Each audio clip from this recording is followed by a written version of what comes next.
Hey guys, how's it going? It's your boy Eric Luis of Rev Your Life TV. Welcome to another episode.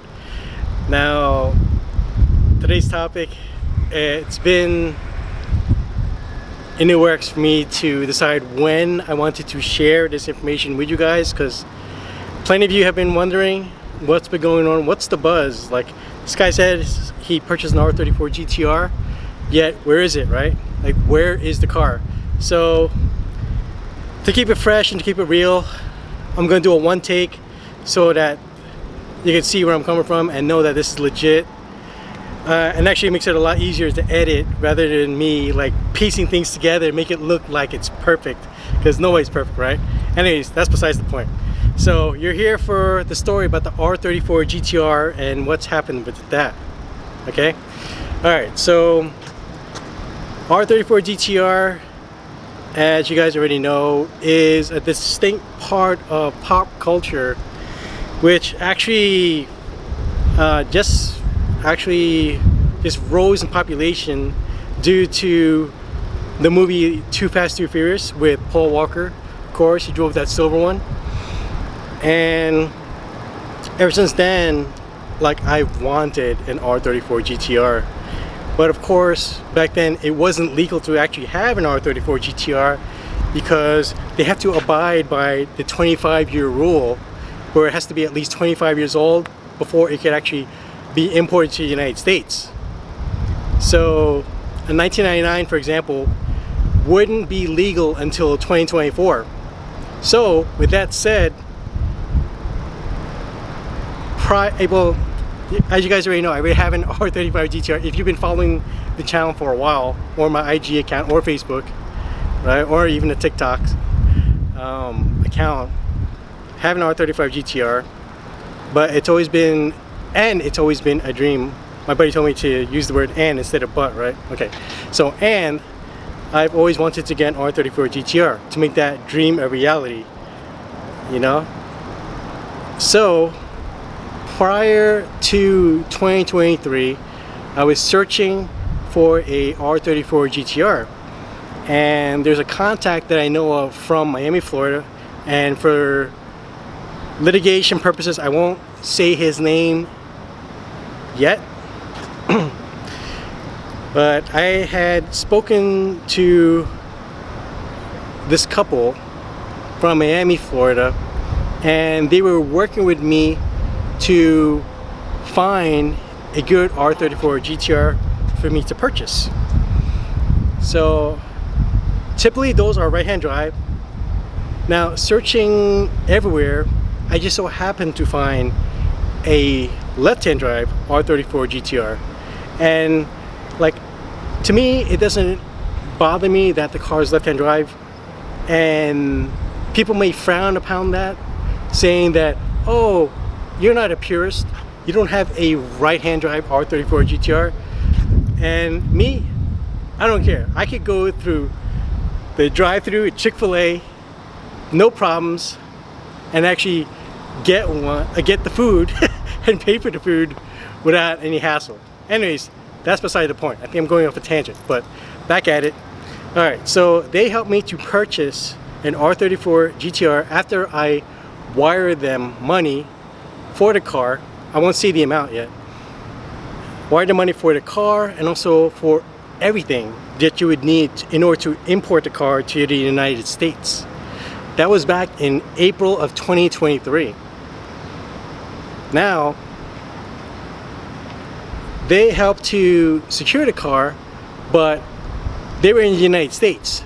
They needed a contact in Japan, more specifically Osaka City, Japan, in order to help secure the car and make sure they could ship the car from Japan, Osaka City, Japan to be specific, to the United States.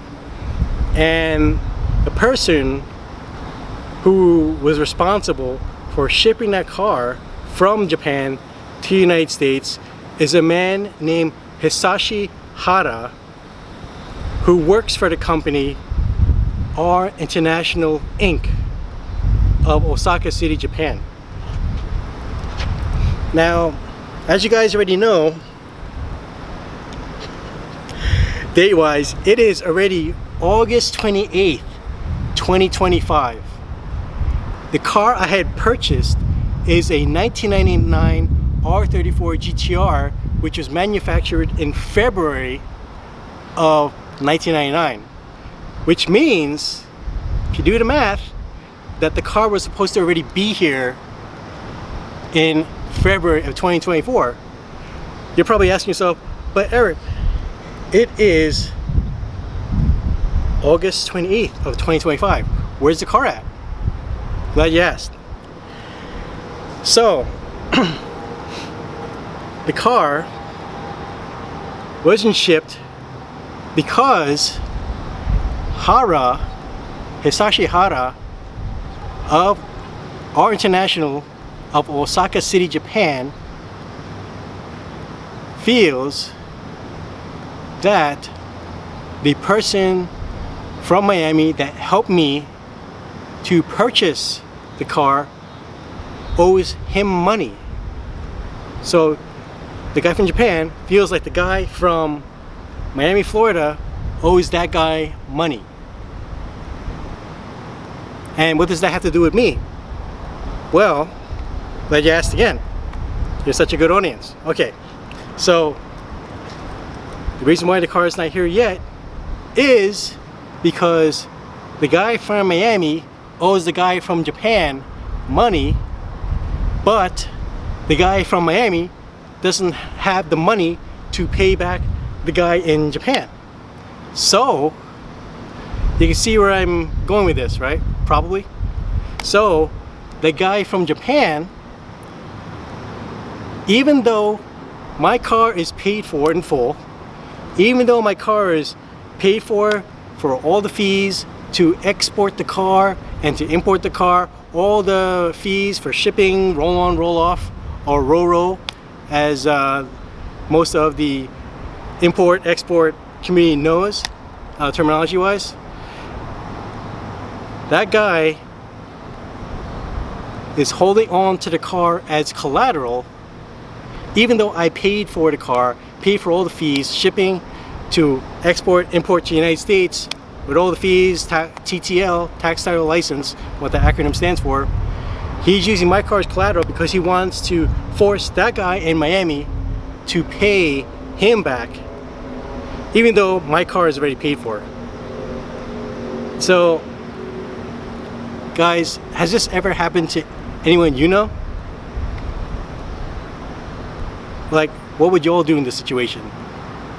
One thing I did is speak to my friends who are attorneys, and I happened to speak to one of my friends who's a attorney, a different type of attorney. He pointed me to the direction of a attorney named Robert Dabaghian, and forgive me if I mispronounce your name. He is a consumer protection attorney. So he looks out for the consumers that actually purchase things from overseas or from a company within the United States. So as a result, there is something called bond insurance. My attorney was able to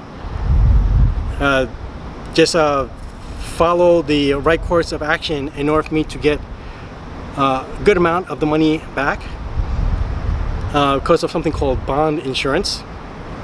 So after about, let's say, about a year or so, it was a great feeling to actually get some of that money back.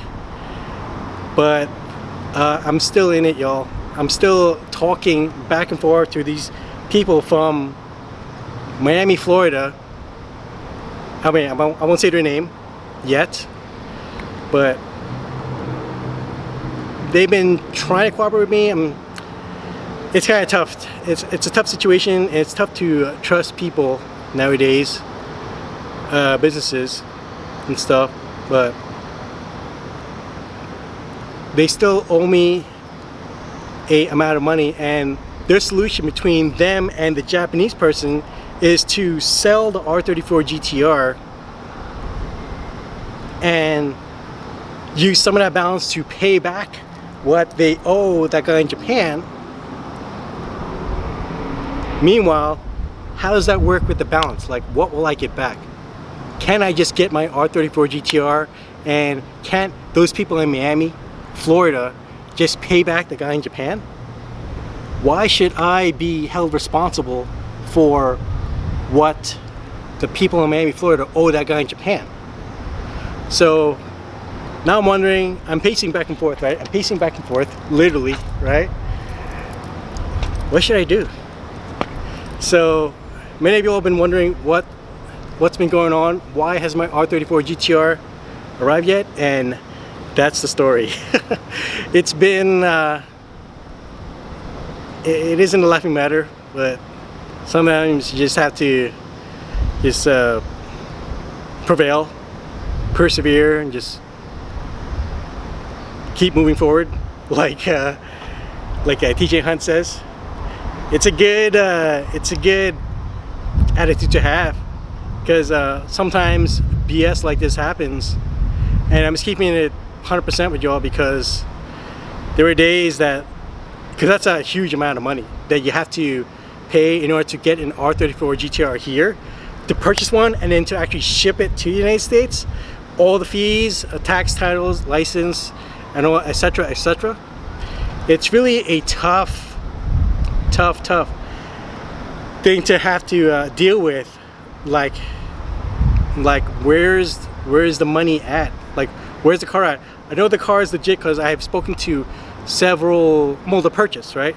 I know the purchase was legit, so it wasn't a scam, because I've spoken to other people that I know of in Japan, Osaka, that actually have spoken to other contacts who have seen the car there at their garage of R International, which is the company of Hisashi Hara, who is holding on to that car as collateral because he wants the guy in Miami, Florida to pay him, the guy in Japan, who believes that the guy in Miami, Florida owes him money. So, I don't know, I sound like a broken record, but I had to get it out there because y'all, like, y'all don't know, like, behind this smile, there is some serious stuff going on. You know, serious stuff going on. Like, gosh, man, a lot of prayer, strength. I know there's other things people could be praying about, but the reason why I was looking to purchase that car is to make content, and that's what I did with the R35 GTR. So that's what I was looking to do with the R34 GTR. Where do we go from here? I really don't know, but I appreciate y'all's prayers and support. If you guys have any suggestions, any comments, if you know anyone that has actually been through what I've been through, then please let me know. Because at this point, like, the people in Miami, I told them to go to Japan to get the car or to sell their R34 GTR so I can get my R34 GTR, or sell their R35 GTR so I can get my R34 GTR, because they're still selling cars and stuff, and I'm just wondering where to go from here. But I'm taking it in stride, so to speak, going at it one day at a time. So that's where we're at. That's what happened to the R34 GTR. I've been silent on what has happened, only because it's kind of upsetting to think about, but I have to keep it real with y'all. I have to let you know what happened, because so many people have been asking about it. So that's where we're at currently. Guys, it's been a journey so far. Hopefully the path I'm on leads to where I actually get an R34 GTR. So, and if you identify my story, please feel free to comment in the comment section below. Want to hear your thoughts, and if you guys have any solutions, I'm up for it. I am all ears. I'm most likely going to go to Japan, and that seems like the next best step. Who knows? Like I said, I'm going about it one day at a time. So guys, if you want to follow the journey, follow the story, this man with a dream wants to make it a reality and get an R34 GTR, a legit one, then feel free to hit like, support your boy, show some love, hit subscribe, stay tuned for the story, and like TJ says, keep moving forward, and aloha.